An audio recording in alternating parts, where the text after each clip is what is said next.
Well, guys, this month's episode is titled Chill the F Out. Chill the fuck out. Which is also a great way to start a fight. Yes. Yeah. But actually, the whole point of this podcast is to discuss how to fight.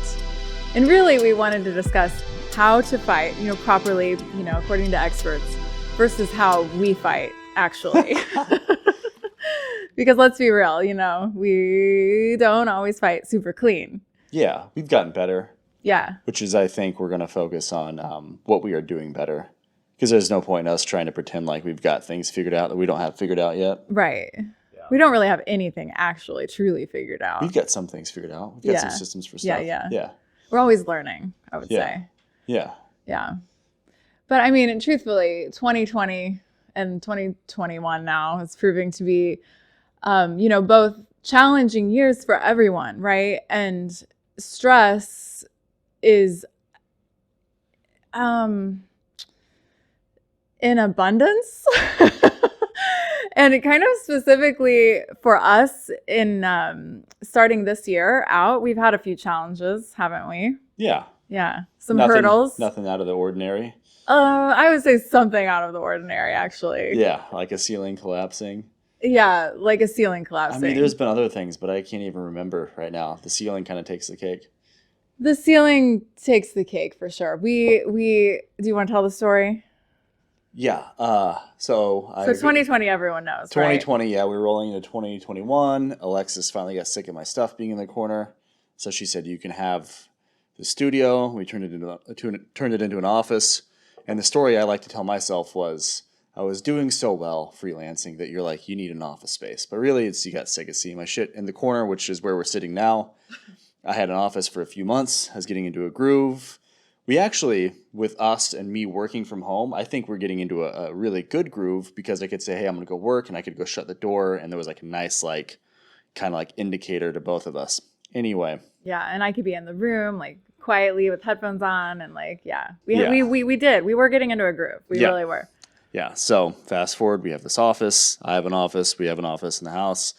And you come in and you were looking at a project that I was finishing up, and you said, please tell me that you dropped coffee this morning. And I said, no, why? And you're like, well, because it looks like there's coffee that's been spilled on the ceiling. This was 11:45 at night, mind you. Right. February 6th. Okay. Right. Super windy, icy, snowy, rainy day. Yeah. Okay.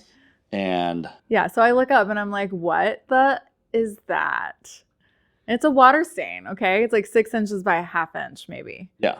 Right? Yeah. I felt it. It felt very soft.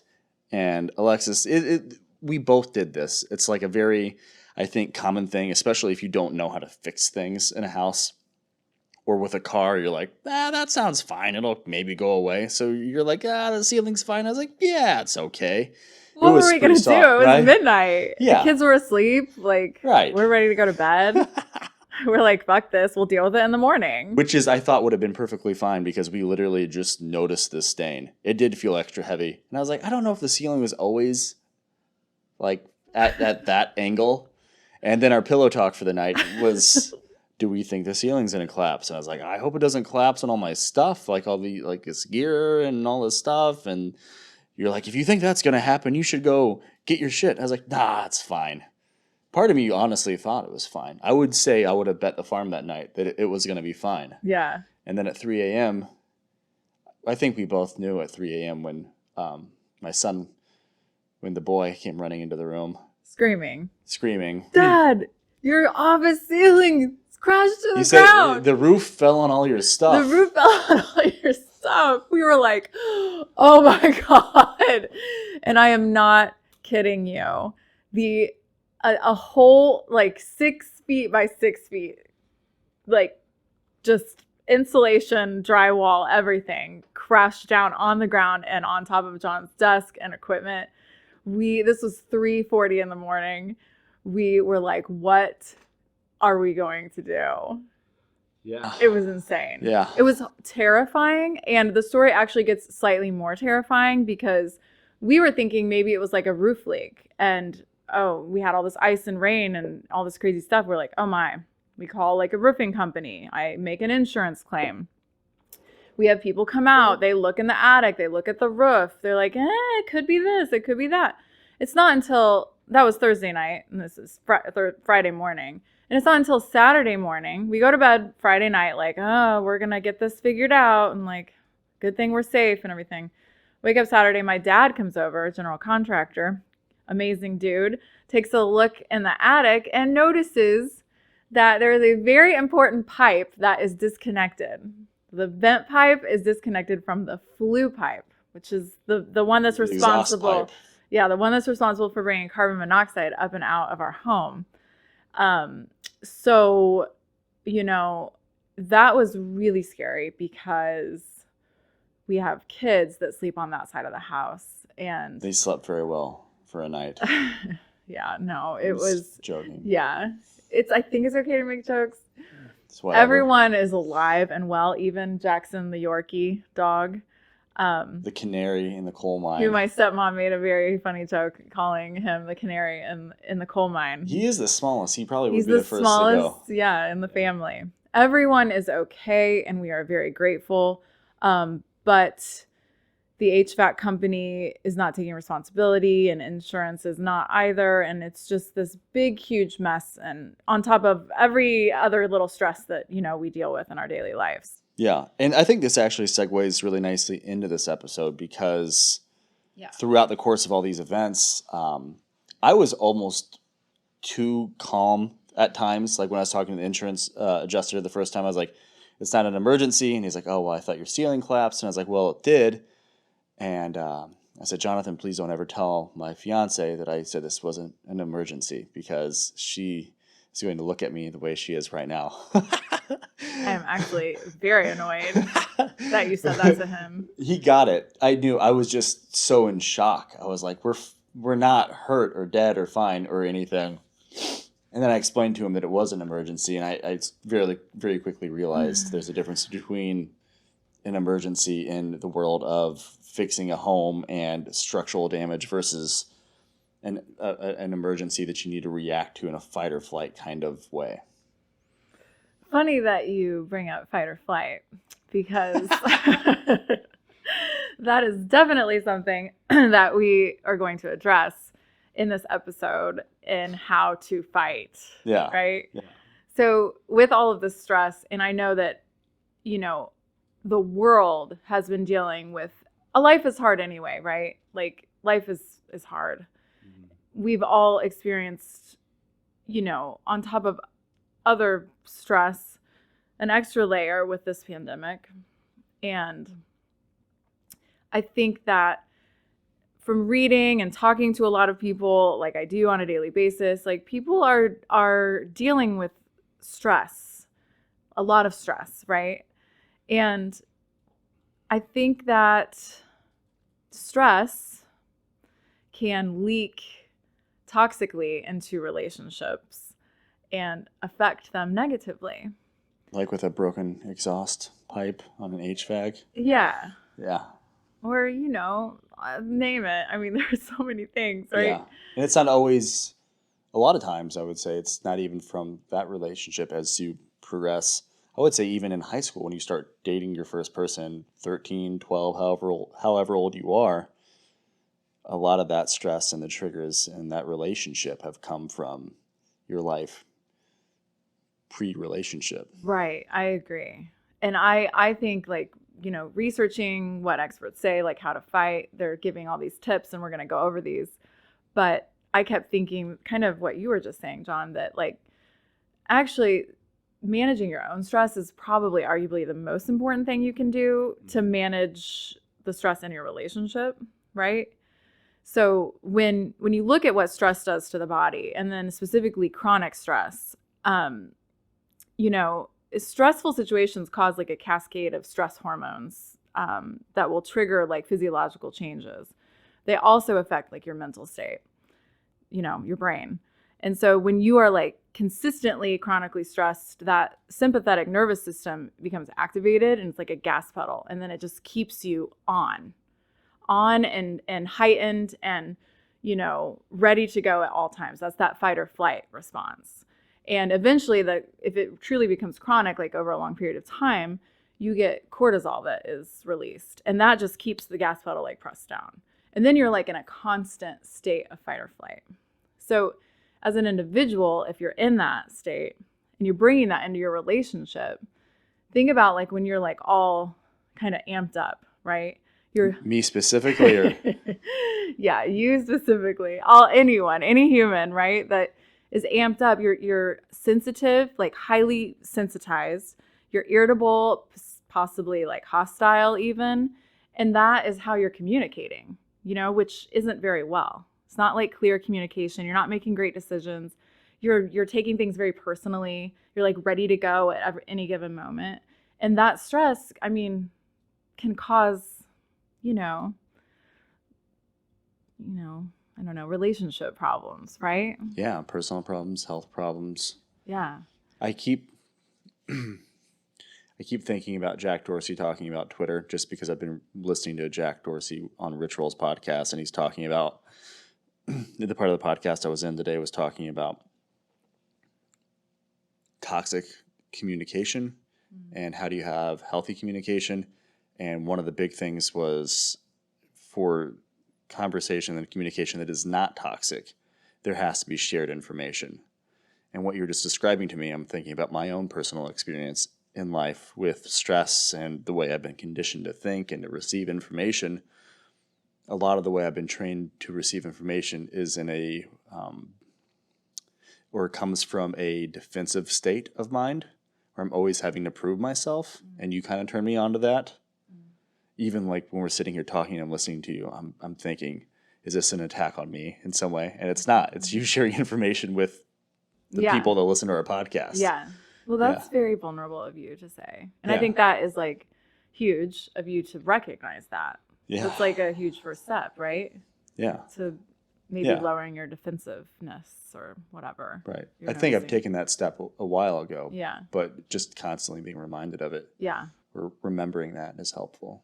I wonder if your amygdala in your brain like is inflamed. If you're like do you feel like you're in a kind of constant state of fight or flight, like in your life? I've noticed when I'm doing well, no. Yeah. Yeah. How have you felt over the last few weeks with all of this stuff happening?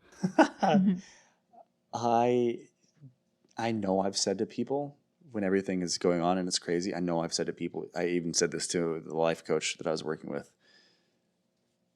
that I in some way was really enjoying having so much chaos in our life because I was able to like help you in a real way. I was able to like set up phone calls. I was able to tell an adjuster that there was an emergency and then tell you about it now and have you look at me. But that's so sweet. For real though, I felt like I was like, I can do things to help. I'm being a man now. I'm being a human. I'm being an active member of this tribe. Yeah. Yeah. There's something that we'll get to in a little bit, but in an article that I read that describes how to fight, when one individual in the relationship is stressed and they bring it into the relationship, it oftentimes leaves the other person feeling helpless. And then it creates this like whole negative kind of self-talk for that person, which then, as you might imagine, is not good for the relationship. Yeah. So it's kind of like what you were just saying. Like if I've been stressed like because of work or whatever, and I'm bringing that in and you feel like helpless, like you don't really know, because you can't fix my stress. You know what I mean? This is my stress to deal with. Like I have to learn to manage it, but it leaves you feeling helpless. And then, so like you liked the chaos because you liked being able to like actually physically do things that were, even though you do so much, you know what I mean, for our family and our life. So that's very interesting to hear you say. Yeah. Just in general, I've felt like I'm becoming more awakened to my power and more confident in that. Part of that is just the natural evolution of the journey that I am on. Mm-hmm. But what you're just saying about your stress is your stress, and there is a certain level of that. I think that's mostly true. There's a certain level that is true, but there's also an aspect of a relationship where we talk about this a lot, like codependent versus interdependent. We are in an interdependent relationship, but you and I are both very codependent by nature. And yes, you have your stress, and that's your stress. But I can also have what I believe is a winning way to look at a relationship, and it's just like radical, like ownership, like taking radical like accountability. Like every situation, like I take complete ownership, and I'm like, all right, what can I do to make this better? And a lot of times, if you're super stressed, I know that me reacting to your stress is going to create stress in my life, and then that's just going to compound the stress from both of us. Yeah. And that art of detaching from your stress, I haven't figured out yet. Yeah. I've figured out that if I can be calm when you're stressed, and I can kind of try to guide us back to being calm, if I can do that well, that works out. But it's not reacting to your stress is very hard. It's so funny how reactionary, right? That's the whole thing. I'm working on not reacting to and that's my the emotions codependent too. part of me too. It's I'm not natural. the codependent, the defensive part of me. Oh, yeah, That yeah. when you're stressed, I'm like, that's my fault. I'm like, how dare you, you know? Yeah, that's very interesting. Yeah. Yeah, I think therapy will help you with that. Yeah. I was going to say. No, but no, that's good. It's wrote good that down- we're talking about this. Yeah, I wrote down only 2 notes. And one of them was calm as a form of manipulation. And I grew up in such a crazy, toxic environment. And everyone in my life was like kind of like intense growing up, that I honestly thought that being calm was very manipulative. And part of that is, you know, my ego and thinking that I need to win fights, which when you're in a relationship, there's no winning a fight, like individually. Do you really believe that? 100%. That's good. Yeah, like think of a You sport. seem so competitive sometimes. Not with you. Not Really? not in any sense. Not whatsoever. Seriously. If I come across that way, it's because I'm insecure or I've got whatever going on. Yeah, yeah. But I honestly, sincerely never feel competitive with you. Sometimes emotionally I do. What about Sometimes. who makes better dinners? Oh, that's fine. I know I make better dinners. See, It's not a big deal. exactly. I can name like 20 things right now, but whatever, keep going. No, Carry on. I don't want to compete with you for dinner. You're a great cook, and I'm a good cook, and you've only This made is all for show you've right only now. ever made one dish that is completely reprehensible, and I loved that dish, chicken and rice casserole. I know, but there's no competition there in my mind.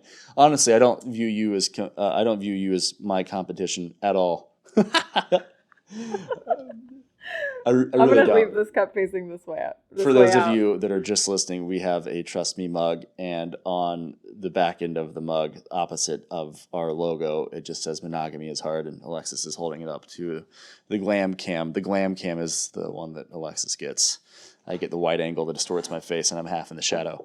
If you've never seen this before, but it's okay. It makes sense. Anyway, let's talk competing for about the like. what the experts say when it comes to how to fight. First, before we talk about what the experts say is the right way to fight, I am wearing this hat because John asked me to wear this hat, and I agreed only because he said in so many words that I'm so cute and adorable in this hat that no matter what crass or cunty thing I say, it will be overlooked. So I decided to wear this hat for this episode. It's super cute. Just in case we actually start getting into a fight talking about how to fight and how not to fight. I figured maybe you'd overlook whatever I would say. For sure. Yeah. Yeah. You're beautiful. Okay, we're going to move on to what is recommended. There's like tons of advice on the internet. If anyone is like wondering, all you have to do is Google, which is all I did. Okay, so this is not fancy research by any means. But I do think and I agree with what a lot of the articles that I was reading, that there are like formulas and healthy ways to fight. And a lot of them discuss like a healthy couple is going to have disagreements, right? And in fact, a lot of clinical psychologists will state that it's very worrisome to them, like in therapy, for example, if a couple doesn't fight, because that means the flame has like gone, or maybe there wasn't a flame to begin with. And if you don't have passion, there's really not anything to save necessarily, I guess. It's kind of what I was reading. So like, it's okay to fight, which gave me... Good. That's cool, right? It's good news. We are super healthy. So, but, on the flip side of that, there are definitely ways to fight in a toxic way. Yeah, we're very healthy. We're like vegan, ultra athlete. Well, yeah. I mean, triathlon. totally. So as long as we're not fighting in an unhealthy way. So I picked an article that was like it's a Time article written by like a few clinical psychologists recently, like within the last year. And the article is titled, "This is the best way to fight with your partner, according to psychologists." So it sounded really official, and I decided to go with that one. So we'll just go through this list, and then we can kind of decide if we're healthy or not, actually. Number 1 is be curious about your fights. So I thought that was cool because to me, that's kind of like, hey, you don't have to react necessarily to the fact that you're being emotional. You can like actually kind of be in a gentle way, which is often recommended in therapy. Mm-hmm. Be curious about yourself and about your fights. So like when you're calm, maybe we sit back and take a step back and take a look at our argument and think, specifically, is there a pattern? Because it's found that oftentimes couples will have the same fight over and over without any solution. For us, I'm sure they're still there, but for us, a big one was you work Tuesdays, very long hours. So it was like Tuesdays were a thing. Totally. It was like clockwork. We knew there would be some, and then it almost like made you, I feel like, extra defensive. Yeah, I was like, don't say anything stupid. Yeah. And that's the fight or flight thing that when you start to get stressed, you make, and not you, but humans will do and say silly things. So it's like you were almost preemptively waiting for me to come home in like a fit of rage because I'd worked for 12 hours with people all day. Yeah. Then at like 10:30 at night, be like, hey, just remember other women exist. You'd be like, yeah. I'm like, I know. Yeah, I mean, stupid shit. I don't know. Yeah. So you're admitting that you said stupid shit?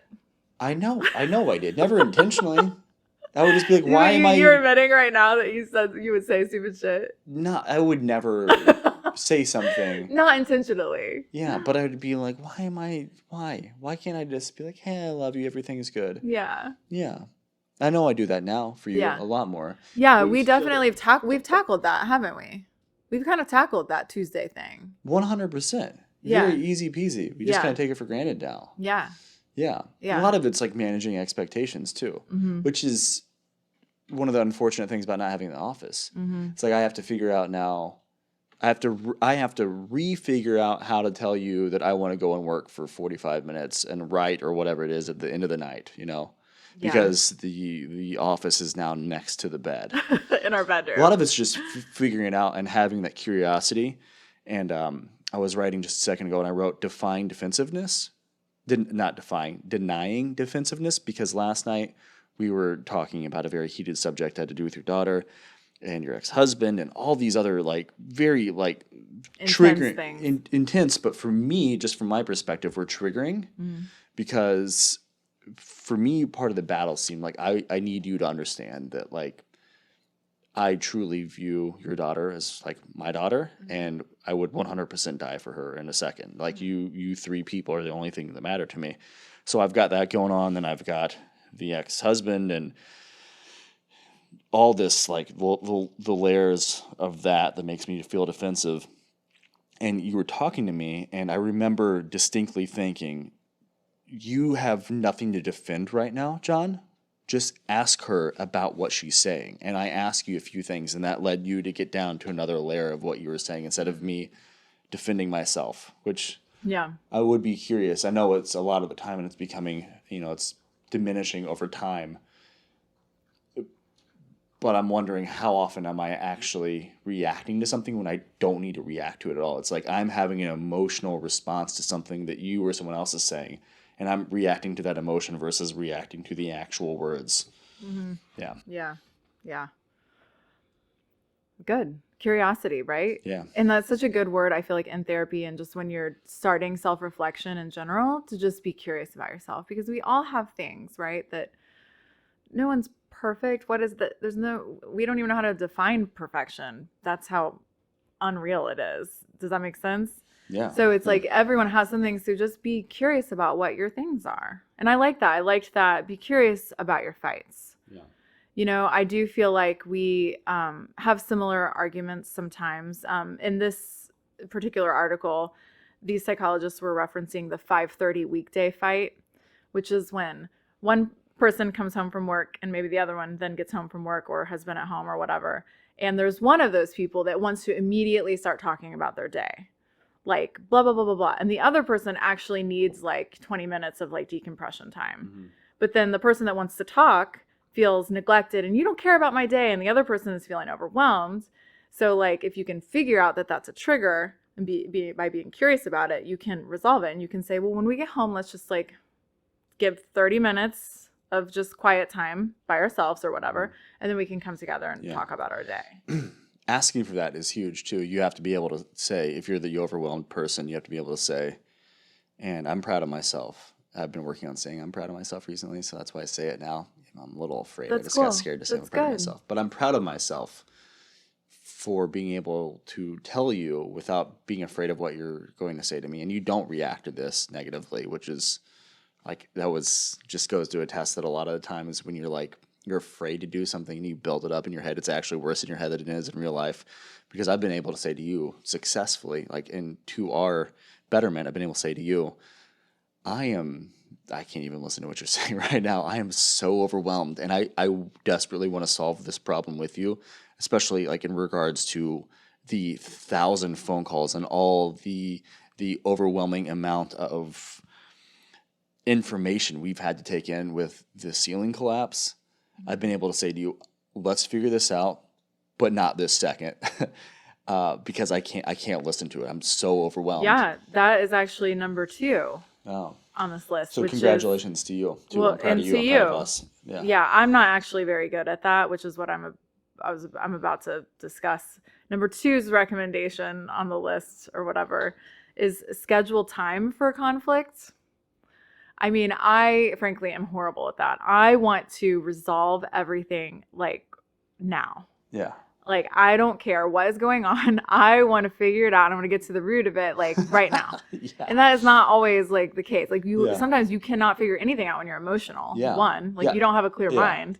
So, like, you are much better at doing that than I am. And, like, that's something that I'm working on. Scheduling time for conflict doesn't make a whole lot of sense to me. I'm like, if we're fighting about something and we're like, well, actually tomorrow at 4:45, I mean, looks like we'll slot in 15 minutes for this argument. But I guess if you're really like capable of controlling your emotions and like being a logical person, that a makes lot of sense. stuff too is just like going, not me. Yeah, well, you're getting better at it, and you know, in regards to me being good at that or whatever, I've just recently been able to do that. Part of it was because I was so apathetic to everything for a long time. I was able to just like shelve emotions, but then they build up deep down and they've come out in unhealthy ways, you know, periodically throughout my life, which is like a big cycle that I've been able, like I've been trying to break. But with working the way that I have been lately and doing like long form videos and long form projects, I've been able to understand that like there's a lot of big things that happen in the world and you have to work in chunks. So that's the only reason I've been able to shelve our conversations, and that's kind of like bled over into our relationship, I think, in some healthy ways. Do you know that on Mondays we have the Awareness Mondays scheduled? Mm-hmm. Yeah, so Awareness Mondays. On Mondays, every Monday, it's a 15-minute talk where we basically going to be like, this is how you've been being a cunt this week or last week, and I would really like it if you just focused on this one thing. What's my one thing, Ben? Your one thing. It hasn't changed. It's been to assume positive intentions from me. Oh yeah, but my I was saying, what is my one thing then? For me to be nice. Yes. Yeah, because something happens inevitably Monday. Maybe that's another thing that's happening. Like, Monday arguments. Want you to be nice all the time. Yeah, and I want to be nice all the time too. Do you? Oh yeah, yeah.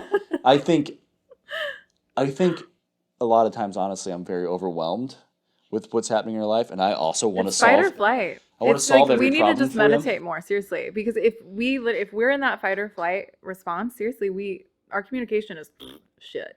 Yeah. And then it just creates like more stress and more chaos, you know? Yeah, for sure. It's like, I think meditation is really, really key. I really do. I want to do it more. Meditation, I think us also organizing our lives in the way that we have. Yeah. Like we woke up, so we're gonna move. Yeah. Right? We're gonna move. I don't know for sure. We're pretty sure we're gonna move. Yeah. So we were talking about moving in the morning, and the office is right next to the bed. So I got up and got in the office chair, swung around, and I was like, let's just look at numbers for the next 5 years. What do you think that's doing subconsciously? Right? You and I are deciding in that moment, we're going to be together 5 years from now. Oh, I didn't really even think about that. So let's organize our life building up for this next 5 years. Yeah. Right? So we subconsciously, in that moment, in the chaos, we made, we basically proclaimed our commitment to one another. Right?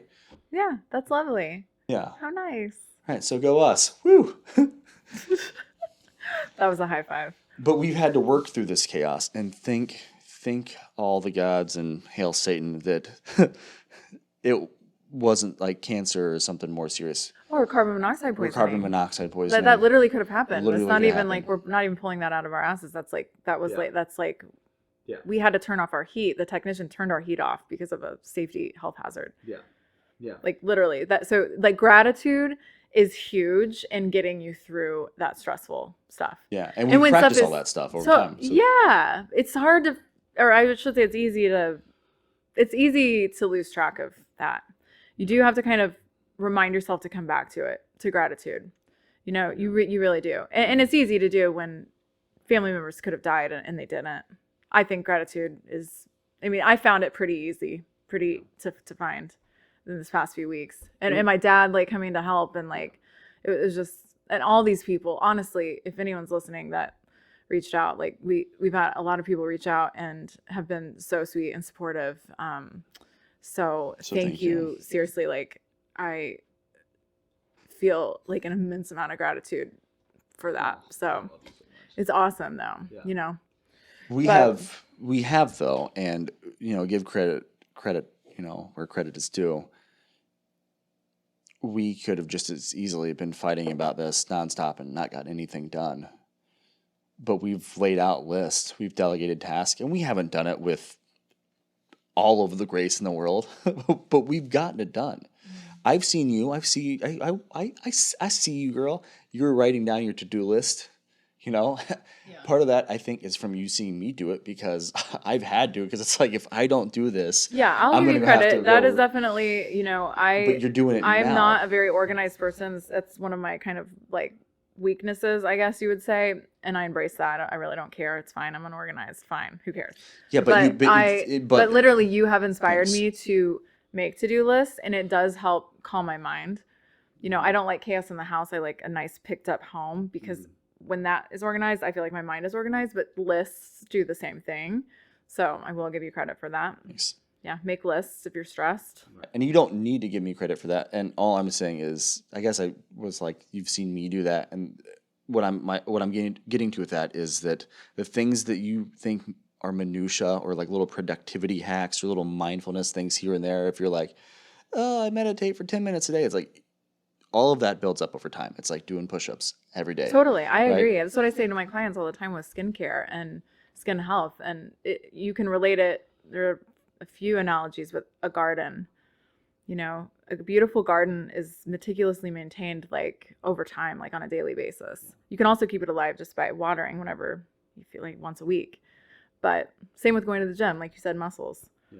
You're not going to have like big, beautiful muscles with 2 or 3 sessions. Like it takes like consistent daily effort. Everything in life, right, that's beautiful and meaningful is built piece by piece. I really believe that. Even in cooking, if you think about it, like risotto, like layers. A delicious meal is like, it's like time with multiple layers.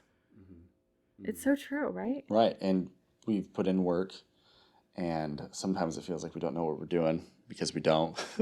Yeah. But I've been seeing you writing down the to-do list during this time of chaos. And maybe do you feels like you have no other option but you're still deciding to do that. Yeah. So congratulations to you. Yeah. I'm very proud of Thanks, you. Dad. Oh man, that is That's for a another topic episode. for another few episodes. Maybe Okay, that's so number 3. Let's get back to this episodic list. series. Call a timeout. So calling a timeout is huge, and we have gotten a lot better at calling a timeout. Yeah. We didn't always used to be good at calling a timeout. That's part of me, like, where I don't want to just dig in there and just get it. And I don't care if I say the meanest things sometimes, and when I'm emotional, and it's not cool. So like calling a timeout allows you to step back from that emotional reaction and like be the person, not the emotion, right? Yeah. So it's so much easier said than done. Don't be a cunt about calling a timeout. Like saying you're gonna leave and never come back is not a timeout. Oh, like you say and do? I've done that before, yeah. Yeah. Yeah, that's true. You have. Yeah. Or Don't just be a said I cunt was about calling a timeout. So there's a polite way to call a timeout. Yeah. Yeah. What do you think that is? It's not doing this. No, it's saying, hey, I need a few minutes. Yeah. And both of you deciding, okay. Yeah, because you do. We're getting better at that over time, though. It's very triggering when we're fighting and you're like, I'm not going to listen to you anymore. I am done with this conversation. We are not having this conversation. It is done. And I'm like, I say we're not going to have this conversation. I said I'm no longer going to participate in this conversation. Why do you get right to say now? so? So I really like what you just said, and maybe we'll actually put it into practice, which is where I would like to have a few minutes. Yeah. And then we will get back to this. Yeah. Conversation. I know. Okay, so maybe you can tell me if you feel this way too, because I'm guessing that you maybe do because we're so similar and our parents and our upbringing is so similar. But to me, when I think about us arguing and being so methodical about it, makes me think, who do you think, this is my inner voice, who do you think you are, John? Do you think you're better than everyone else? Do you think you're some pretentious, I know how to fight better than everyone? And honestly, I don't think I'm better than anybody else. I just want to be the best that I can be. You're arguing with your own voice right now. Just so I you know. I know. You're literally like a great dude. But I have that battle. You definitely. I have that, and this goes back to the calm thing, where I think that being calm is a weapon, and yeah, it kind of is. It's the best weapon, and it's the only weapon you should use. Is that calm? Yeah. It's not manipulative to be calm. If you're thinking I'm going to win this fight by being calm, one, you're right. If you're arguing with a stranger, you're going to win, and everyone around you is going to perceive you as the more rational person, even if what you're saying is completely insane, but you're calm and someone else is screaming at you about it. Most people are going to perceive the calm person as being right. But in a relationship, it's not manipulative. It is selfish to think that you're winning, and that's your ego. And now that I is feel like unhealthy. next time you're calm when I'm freaking out, I'm going to be like, he's manipulating me. I swear to you from the bottom of my heart and in my most sincere form, I promise you when I'm being calm and you're upset, I'm just thinking, how can I make this better? How can I get us I believe you. to I know. here? Yeah. So Do you have that timeout. voice though? Do you have that voice that tells you that you're being pretentious or you think you're better than other people? No, not with that. With other things I do. Yeah. Like a lot. You know. I don't really want to get into that right now, but not with the being, because I'm rarely the one that's like staying calm. So it's like I haven't even given the opportunity to myself to feel pretentious about being calm. Even though we'll see. Maybe I will next time. Even though I agree with you, it's very surprising to hear you say that.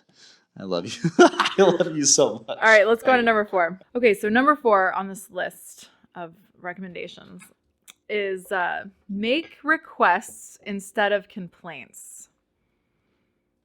So basically ask instead of accuse. I'm sick of us never doing butt stuff. Or you never do butt stuff. You say, hey, honey, I am feeling like I've had a really long day and I ate nothing but kale and nuts for lunch and I would really like to do butt stuff. Instead of saying the never, right? I'm so confused as to who's getting the butt stuff done to them in this scenario. So is the audience, and we're going to leave it that way. So, but making a request instead of a complaint is huge, right? Like if I come home from work and I'm like, you never vacuum the floor like you say you're going to, that just makes you feel defensive, like even more so than your natural self, right? Yeah, and then you're like, fuck that, I'm not vacuuming the floor. Vacuum the floor yourself. And then it's like it's like counterproductive. Like I'm not getting what I want. And I emptied the vacuum cleaner underneath your pillow. I'm sorry. What the hell? I'm never going to do that again. No, you didn't. Why is everyone sneezing so much? You don't want to know what I do when you're sleeping. This is Just too kidding. much. Nothing. I'm sleeping when you're sleeping, guaranteed. Unless you're snoring, then I'm awake. So yeah, ask instead of accuse. It's hard to do sometimes when you're frustrated. Do you think I do a good job of that? I feel like that's not a strong suit of mine. I feel like I do tend to kind of accuse before asking. Sometimes I ask and you still get upset, though. Yeah. What I'm thinking of is the coming home and pointing out things. Mm-hmm. That's more just like pointing out things that I didn't do, which isn't like a request or an ask or anything. It's kind of like an accusation. Yeah. Like, that towel's there. Yeah. You didn't pick that towel up, right? Yeah. The never is the worst thing. In that situation. Saying never. And I know, never do this. I know you're, yeah, right. You are right. I'm very aware of your interpretation and you coming home and you knowing that you're the one who's paying everything. And I know what that's like for you. I get that. And I think that's why we have gotten better at a lot of things, and we've gotten better at this. But that's why the last few weeks I've been like, hey, will you just like assume good intention? Mm-hmm. Because I'm not looking at the towels thinking, fuck her, fuck these towels. Sometimes I am pacing back and forth across the house, checking social media too much, comparing myself to other people that are making it, and I fucking borderline panic attack. I have not been doing that as much. That's good for our relationship. Like, I really appreciate you not doing that, seriously. In the last few weeks, I haven't. Counterproductive. Yeah. Yeah. But in the last few weeks, I haven't because of the whole, like, digital minimalism thing. Mm-hmm. But assuming good intent there, if you assume that I'm a good person, I have shown over time that I am not intentionally doing things to fuck with you. Because if you're listening to this, you may have a partner that is doing things to either intentionally fuck with you or they're just very selfish.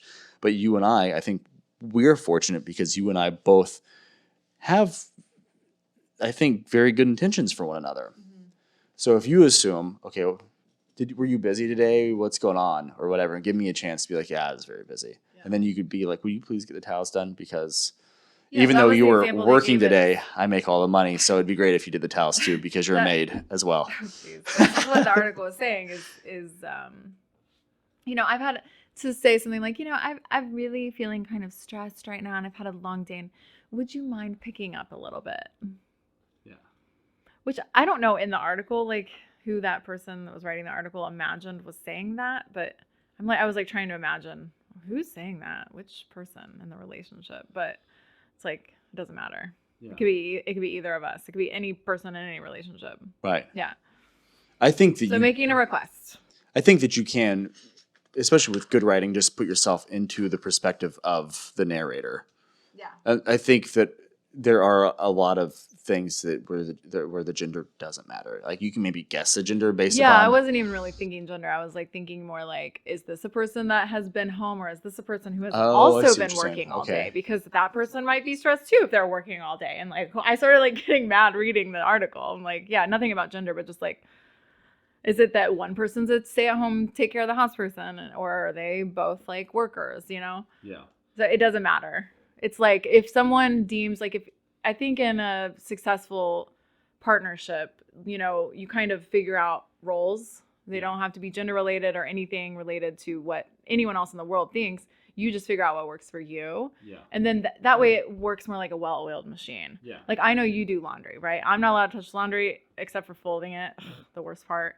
Only hers. She only has to fold hers. Yeah. So I like just know that that's the case. And then that's how we function, right? Right. And that changes, that changes often too, or it can change often. Mm-hmm. It's definitely going to change sometimes. Yeah. Right. Like if I started working more, I'd probably have to ask to help with delegation in other areas and like 2 Tuesdays from now I'm working, so there's different tasks that come up, but definitely assigning long-term and delegating long-term roles to the other person is huge in a relationship. Yeah. It's like goes back to that whole like a Greg McEwen essentialism kind of thing, and it's like the cognitive overload. Think about like going to the grocery store and you're trying to shop for the whole week, and you're cooking every meal and you don't have anything written down. That's like a nightmare, right? If you don't have a list. But if you have a list and you go into it, you can be talking on the phone and it's like cilantro, onion, grabbing. Same thing when you're going throughout your week. Like relieving cognitive pressure or whatever, right? Yeah. Cognitive space, like alleviating. Yeah. And making room for cognitive Yeah. space and ability. And especially like for me now, like working from home, if I delegate tasks to myself, I'm able to have that space to get things done. And I can kind of just look at how my day's going to go. And I can say, I'm going to do the dishes and laundry and everything from this time to that time. And I don't have so much of the back and forth pacing around manic episodes. Yeah, I think that and I hope you don't take this the wrong way, but you're like a little bit of your nature is kind of ADD. And so I think for someone like that, which I kind of am too, like compartmentalizing and lists and all of that is like really important. Yeah. It seems like it's really helped you. Thanks. I don't know how, if you weren't ADHD. Or ADHD. Yeah, whatever. I don't know how you would look at every task that needs to get done. Like, I'm just thinking from my paradigm, when I'm in the house, I can look and see laundry needs to get done, and I can go do the laundry, and I can look back and see that maybe that needs to get dusted. But you do them all at like one time, like I do. What do you mean? You do like one piece of laundry, and then you go over and like dust, and then you go back and do another piece of laundry, and then you see a few dishes, and then. But on good weeks, like Tuesday and Thursday are days I vacuum, and Monday and Wednesday are days that I'll hit the sinks. Like when you're organized, Yeah. So that way I can look and be like, that spot's there, but I don't have to worry about it. I don't know how someone that isn't ADD does that. Maybe I'm just working on abolishing the ADD in me, and I'm getting to a normal state. Whatever normal is. But yeah, I think a person that isn't necessarily attention deficit isn't struggling with seeing when and how tasks have to get done, right? Because they're not distracted by everything that's going on. So you're just like organizing and kind of focusing. Yeah. And I think it's working for you. Yeah, thanks. So that's cool. So. Do you have any more on the list? Oh yeah, there's number 5 is listen and ask your partner for clarification. So listen is huge. Really, it's like the most important things couples can do is listen without interrupting. That's why I keep putting the microphone down. Yeah, we both interrupt the out of each other, but we can work on that. Right. Yeah. We do a very good job of not interrupting one another when we are able to have long form conversations. You don't interrupt me during like date night conversations. I thought you were going to say when we're on camera. On camera. I do a really good job of not interrupting you when we're being filmed.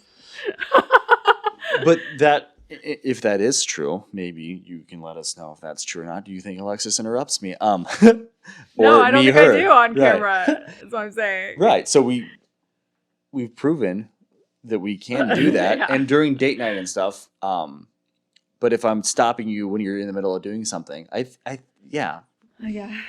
hey, can we have a 20-minute conversation or whatever? Can we have a talk? I think that might alleviate some of that. Yeah. Listening and learning listening skills, is a huge part of communication, which is a huge part of a successful relationship, right? If you can communicate well. And so they give tips, making eye contact, which you're doing right now. Good job. And also positioning your body towards your partner.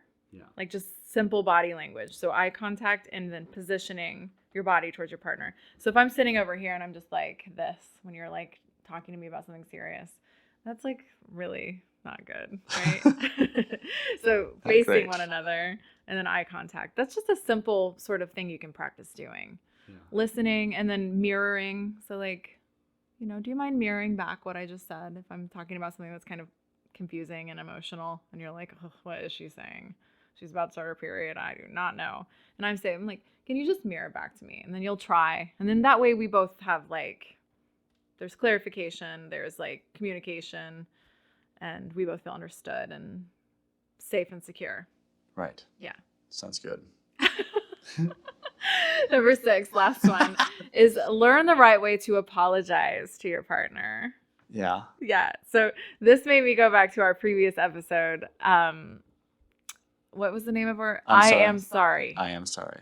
That is a great episode. So if anyone is listening to this and they want to hear all about how to apologize, we talk and go in great depth about it in that episode. You said that's a good episode. Yeah. I heard you say that when you were listening to it. Yeah. Is it I'm sorry or I am sorry? I am sorry. I wish I would have used a contraction. Well, you didn't. It's okay. It's okay. Jeez. I'm sorry. The title wasn't getting graded for a paper. But basically, there is a recipe for apologizing properly. And just really quickly, even though if you want to go back and listen to that episode, you can, of course. But really quickly, you should acknowledge what you did if you mess up. You should state the impact of the action. You should express, that you understand the boundary that was crossed or the rule that was broken. Like state that I know I broke this rule. Okay. And then sincere expression of remorse can be taken at that point. Like, I am really sorry for doing this. And then a pledge, to pledge a promise to be better in the future. Could you give an example of how to do this? What do you mean? Like give me an apology for something. I don't know. How about you apologize for snoring? Because I've actually been waiting on this apology. What's the list of stuff? I understand. This is an acknowledgement. I understand that I've been snoring like a bear, like an old man with sleep apnea. I understand this is a state impact of the action. I understand that this prevents you from getting consistent, healthy sleep. Then expressing the values, understanding the boundary that was crossed. I know that I've stated to you several times that I will not drink so much beer that I start snoring. Sometimes I don't drink so much beer that I'm going to snore, but then I eat enough pasta that I do not think that I chew it properly, and that causes my trachea. I think it's the dairy intake. It's the dairy cheese causes inflammation. that causes all the mucus, and then it's... And then the sincere expression of remorse. I am truly sorry for my snoring. I forgive you. And then pledge a promise for future behavior. I promise in the future. To get a CPAP? I will get a CPAP. Or I will tape my mouth shut. Or you get one of those nose strips. Yes. Or that surgery. Whenever you open palm punch me in my back, I will turn over as quickly as possible because awesome. I understand you. See, there you go. Value. There's a little mini recipe for a proper apology by John Kuhn. I'm bored with this. I'm going to check social media really quickly. I'm just Wow. joking. We have a couple questions. We had a lot of questions about you making more money than me. We had very few questions about fighting properly. And I forgot to ask anyone if they had questions about how to fight properly. Your grandmother sent something very sweet. I'm going to read that. Good, we should do that. But one can speculate. One will speculate because that's what we do. We shouldn't do it, but we do. Also, I feel like that's part of my job is to speculate. It says the people I make stuff for, like, is it going to work better this way or that way? Should we put the titles in here and that, right? Sure. So I'm speculating that maybe people don't like to talk about fighting, or people are sick of me asking questions in this group. I only do it once a month. But we have one question. We have a couple actually, but one from Facebook from a dad's group I'm in. Guy named Ryan Michael, 2 first names. Oh man, sorry Ryan. Don't say that's a Ryan Michael. You don't know him. It could be a first and middle name too. Ryan, yeah, I love you. I have Alexis Joe on my profile. That's right. Does it count if it's for two different gender names? Alexis can be a guy's name, right? Oh shit! Yeah, in Russian it can. Oh, and in Spanish I think too. And in this house, I guess. If we have a son, we're gonna name him Alexis. Hey, what do you mean in this house? I don't know what I'm saying. Just so everyone knows, I have a vagina. Yes. I just want. I don't. It doesn't matter, but that's what it is. Anyway, Ryan Michael said, "How do you handle things when it basically is an issue of one person wanting to do something, and the other says absolutely not?" Like the person saying no is afraid of heights and the other one wants to go skydiving. Oh boy. Or the one has a lifelong dream to quit current job and change careers, and the other is saying, please don't do this to our family. It was pretty heavy. Yeah. And then the next, Aww. yeah. Yeah, that's just, I mean, that dude. I think I am a huge fan of therapy. Yes. And something like a serious decision like quitting a job and it negatively impacting the family's financial stability, like that's a huge decision, and you might have to bring in like a third party help for that to work through that. Yeah, and we have not been great at this. We've definitely made emotional decisions. Me quitting the restaurant was definitely an emotional decision, even though it turned out to be one of the best things that's happened for me and us. But hang on a second, buddy. I'm trying to. We're gonna say we're not the best at this. We're not the best at like long-term planning. We have gotten better at it, like the talking about the 5 years, and then we have some long-form plans now, and that's helped us. I think with me having the freelancing and the content creation and all that, if there were a cap on it, we have like a tentative cap. We have like we want to be here in a couple of years, and we'll see where we're at when we get there. So we have like a shared long-term goal, but maybe having a cap on whatever that is. Like if you want to quit your job, you're like, okay, I'm going to save this much money so we're good for 6 months, and if in 3 months I haven't hit this mark. So yeah, what you're suggesting to him in that specific scenario is to basically set rules around it. Well, if you really want this, then kind of like a compromise, like then we need this and this and this, and I need this and this and that to feel safe about you making this decision. I mean, because ultimately you are in a relationship, and you kind of have to agree on some level. Otherwise, there's going to be a lot of resentment built up. Yeah, and resentment is a relationship killer, right? Yeah. And Ryan, I'm going to if you listen to this, Ryan, and I do not send you a link to this person, ask me about Cody Warner. Cody was a guy that was in the film industry and worked at a production studio that he and his friends started. They did like wedding films and corporate films, and Cody decided he wanted to be a full-time YouTuber and did a daily vlog for 2018. And I watched all 365 of this guy's videos. Maybe not some of the first ones because I didn't discover him yet. But he has a family and 2 kids. And I remember him frequently talking about how he had to ask Amber and talk to her several times to get her to agree to him deciding to make a YouTube video every day for a year. Yeah, basically, if you do something without me agreeing to it, like I will never let you forget it ever. So I don't think you really just make decisions or choices without kind of consulting me, and I don't either. There's been times where we've talked about it a lot, and then it's gotten to a point where I'm like, okay, now's the time, and you're like, you sure? And I'm like, I already quit actually. Yeah, you kind of, I feel like, are bolder about doing things that upset me, which is good for you. Like, good for you, because really, if you want to live your life, like, you can't really let someone stop you from living it, right? Yeah. I'm a touch more codependent and like, oh, I don't want to make him upset, like, if I really want to do something. But I think that ultimately talking it through without emotions and coming to some sort of a compromise is probably the best way to go in any situation. Yeah. Now, I mean, if you love your partner, you're going to want them to be happy. Right. And I guess maybe he's just talking about skydiving, and then the big, massive ask at the end of the question was like an obscure thing. Right. We don't know specifically if that's even his situation. He could just be making that up. But, yeah. You know. But if you, man, I think this is like very, very relevant to us too. But understanding what your partner's fear is when you want to do something differently than what they think you're going to do. Understanding their triggers.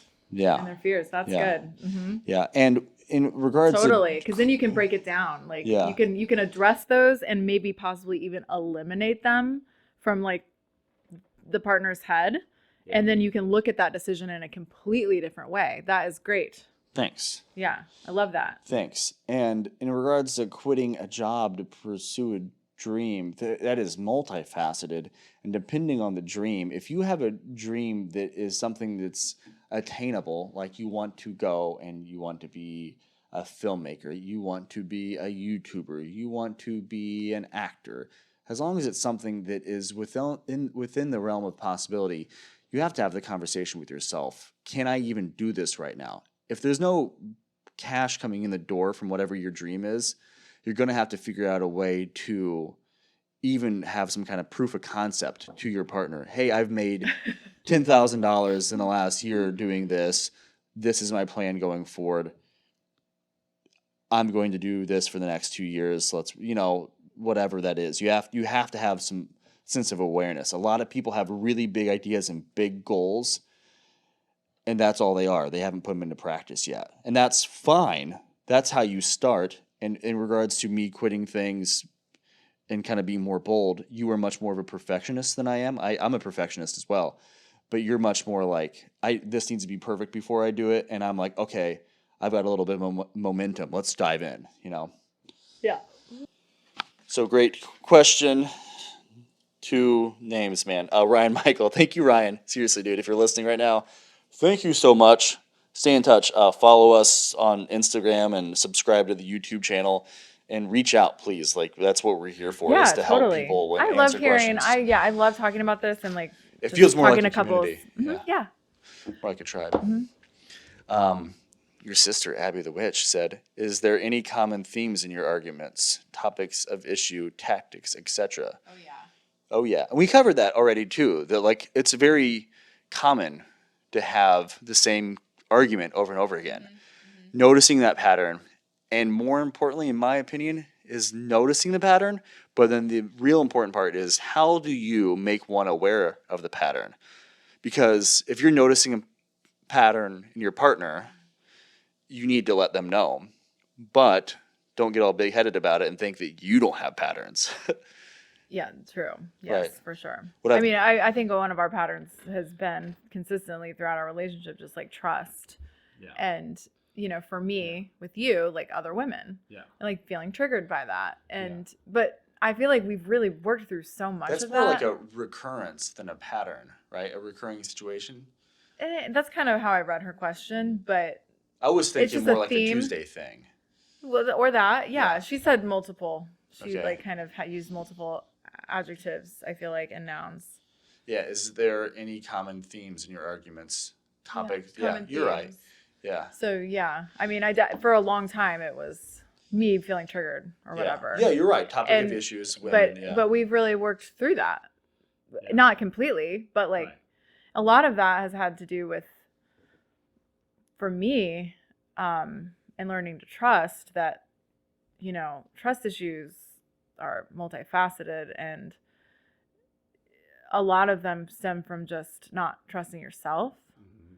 So one way to really step up and start tackling that is self-care, in my opinion. Yeah. Meditation. So meditation falls into that self-care category for me. Yeah. Why meditation for you?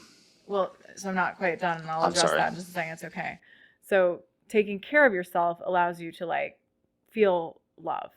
And like when you have self-love, like that's the most important thing, really. Mm-hmm. So then you begin to trust yourself and the decisions that you're making, because your decisions that you're making are taking care of yourself. Does that make sense? It's like this secular kind of like feeding itself sort of thing. Mm-hmm. Meditation has allowed me to really begin the journey of not reacting to my emotions and allowing myself to be the person behind the emotion, not being the emotion, which is how I've lived for a long time. Yeah, me too. That's cool. Yeah. Yeah. The analogy from Headspace, where the person is sitting on the side of the road observing the cars are emotions, and they're going past. That's how you like observe your emotions. Mm-hmm. It's pretty huge to me. Yeah. I use a similar analogy with fish going by and like picking like the right fish and the fish being emotions. Yeah. But it's crazy. A thing I talked to you about last night was like from a Tim Ferriss podcast too. Is like the difference between the head and the mind. Mm-hmm. Yeah, or the brain and the mind, right? Mm-hmm. Your brain is real smart, but your mind is like always like wandering around, reacting. Yeah. So tactics are always going to be there. You should be improving your tactics, using meditation and observing your emotions go past, and then implementing that in an argument or a near argument is a tactic. Sure. Right? So like you and I have tactics that we're developing right now. I think it's different. Yeah, and maybe that's universal. I don't know. For me, it's like working on codependency too. Yeah. But like, you have tactics for that, right? Sort of. Yeah. I mean, therapy. Yeah. And for us arguing, for me is timeouts. A huge, yeah. Strategy. Yeah. Yeah. That's using that brain. That's the logical part of it, right? That gets you through the times when it's more cloudy and more gray, which is like the emotional brain, right? You have that foundation to kind of fall back on, that structure to fall back on when when you're kind of not thinking clearly, I guess. Yeah, I agree. Yeah, totally. Putting a system in place. Tactics don't have to be bad. Yeah. Manipulation doesn't have to be bad. If you're manipulating a situation to the betterment of both of you. Well, that's your opinion, though, from your perspective. That might not be. Everyone manipulates. It's human nature, but it's not good or bad, really. It just is, in my opinion. Yeah. But like, if you think it's better for our relationship, I mean, that's your perspective. We both gotta have to agree on that. To clarify, what I mean by saying manipulation can be good is, I can tell you right now that if you're upset, I'm going to try to manipulate us into being calm and cohesive by just listening to you and being curious about why you're upset. That's respectful. Yeah, respectful manipulation. If you see it as manipulation, I mean, that's, I guess, okay. That feels alarming to me because I want to believe that you just want to listen to me because for the betterment and the greater good of our relationship and because you love me. Yeah. Not because you've got some like agenda that's self-serving. I have an agenda for us to be healthy. Yeah, so I guess we have to define manipulation. Yeah. Because to me, manipulation is like self-serving. Yeah. So of course, like it's self-serving to have a healthy relationship, like it's good for yourself. But, together, when you bring two people together into a relationship, that relationship kind of becomes its own thing, right? Yeah. And so I think I'm always going to be emotional. I think that there isn't a world that exists where if you're upset or if you're acting angry, that I'm going to sit here and be like, I am in it for the greater good. I think there's always going to be a part of me that's like takes it personal or is upset, and I'm going to have to always say, hang on, John, she's upset. You don't have to be upset. Let's figure this out. Mm-hmm. So to me, that's the manipulative part in a good way. And I've been doubling down on this because, look up what manipulation means. Hey Siri. I'm just going to look it up. Define manipulation. God, you're such a cunt. Action of manipulating something in a skillful manner. Do you want to hear the remaining The action of manipulating something in a skillful manner. Yeah. So that's like I've been doubling down on that because of the tactics quote or the tactics mentioned from your sister. Because I read that initially and I felt like it was a negative connotation. And not because of your sister implying negativity, but because I was like, ooh, tactics. Tactics are so negative. The first part of manipulate, which is the verb, which is the one I looked up, the definition. The first part is talking about like a tool or a mechanism. So like manipulating a tool or to treat part of the body or feeling by moving it with the hand, like the actual like mechanical manipulation of something. The second is to control or influence, parentheses, a person or situation, in parentheses, cleverly, unfairly, or unscrupulously. Well, that's not what I'm... See, so it has a negative connotation when you're talking about it in psychology. Yeah. At least according to Webster's dictionary. Yeah. But alter or present statistics so as to mislead. it just, so I think I know what you're saying, and I don't think you have a negative intent. But I think it's good that semantics play a role in that and understanding what manipulate means. Yeah. Right? And I am not great with grammar. I don't have a very expansive vocabulary, but I'm a fan of being creative with the way I approach language. Yeah. So to me, I know you're great at that. Thank you. I think thank you so much. Seriously, that means a lot to me to hear you say that. So there's the part of me that knows that saying manipulate is going to be perceived as negative without even knowing. That's the contrarian instigator in you. Yeah, but I also think that's very hard sometimes because I'm like, if you want to stir me up, it's like no, I didn't want to. Honestly, I didn't even think I was gonna. Good, like I didn't even think I was gonna stir you up. I thought that I could just have a playful moment explaining that.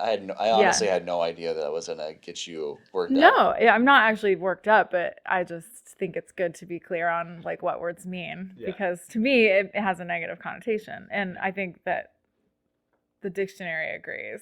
Yeah. So don't manipulate me. I won't. I promise. Okay, dude. Dude. I want to read what your grandmother says. It's the hat. To end the episode because it was so sweet. So John's grandmother wrote us, and she, in bold, titled it, How to Try to Calm or Stop Silly Little Arguments in a Marriage, Family. Hi, John and Alexis. A comment to your talk of the evening. After 56 years of marriage, we both know we love each other. But strange, so many times we lash out with a vicious tongue, and it can hurt your partner. When 2, 4, or more try to live in a household together, you will find that everyone has been lived in different ways. At this point of life, I just walk away out of the room from those silly moments. Then, as always, we come back and we eat and we enjoy those things together. But I have also learned it is valuable to do what each other want and to be alone. So that is good advice, to not let the serious times get so serious. Maybe walk away. She's like recommending exactly what the article said, to take a break, and then you can come back and enjoy one another. Yeah. So she says a lot, several other sweet, sweet things, but I just wanted to share that. Aww. So thank you, Carolyn. What's interesting? And Belle, we love you guys. We do love them. What's interesting to me about the difference in generations is she said something in there that I think packs like a lot more than just the few words, but it's that people, even after 56 years, people still have baggage from how they grew up. Mm-hmm. It's like my grandfather and my grandmother have actually spent more of their life living together than they did before they were together at this point. Yeah. You don't have to do what you and I are doing and unpacking all of the stuff that you brought in from before the relationship. Mm-hmm. But I think more people are tuned into that and turned on to it now than before. And even if more people aren't, there are more ways to explore that now with the internet. And that's what we're doing here, is we're trying to unpack and unchain. And just like reflect. Be honest and transparent and vulnerable. It's good. It's a good way to learn. And I hope it encourages really what I want for this podcast. And I think it's really beneficial for us as a couple, just doing this in and of itself. But I really hope that it helps someone or touches someone in a way that I don't know, makes you feel like you're not alone or something. And that we all kind of have these struggles, and being vulnerable is the way. Yes. Sometimes vulnerability is a strength. Sometimes it's really hard. Like that last episode we did felt very vulnerable to me, and it was such a struggle. I felt so raw and exposed for a week after that whole weekend. Yeah. Yeah, and I went out with my friends, and I had social anxiety. It was the first time I'd been in public. I've been vaccinated, and I try to keep my distance, but I was in a public place, and I got a lot of social anxiety. And then we did that podcast that weekend. I just felt so vulnerable that whole next week. But it gives you strength. It feels so weak and ooh, at the time, but then after that, you come through and you're yeah. Yeah. Yeah. So cheers to vulnerability. Cheers. And to everyone that's listening and who's We're watching. listening. Yeah, we're watching. Thank you so much. And, we'll be back next month. Yeah. If you're on our YouTube channel and you're here and you haven't subscribed, what the fuck is going on? Like you are at the end of an hour-long conversation with us. This is so your shtick. Yeah, I don't ever think to say like and subscribe. Yeah. Smash It's the one thing. like It's button. the only thing we want from you is for you to subscribe to our thing and to like double tap or to like. It's free for you. That is an indication to us that we're doing something well, and that gives us a chance to maybe be put in front of someone else that may need to hear this. And on the flip, if you don't like it, then we know we might not be doing something well. Yeah, don't hit the thumbs down button. Again, if you're listening that's fine. to this, If you want to hit the thumbs one up, random who guy, cares? Do we really care? Mr. Fuckface, I care. Why? I'm just joking. Okay, meanwhile, we're going to get John in some therapy. But seriously, thanks for listening. You're welcome. We'll see you guys next month. Yeah. Yeah. Yeah. Be well. Music. Okay. I think that's me.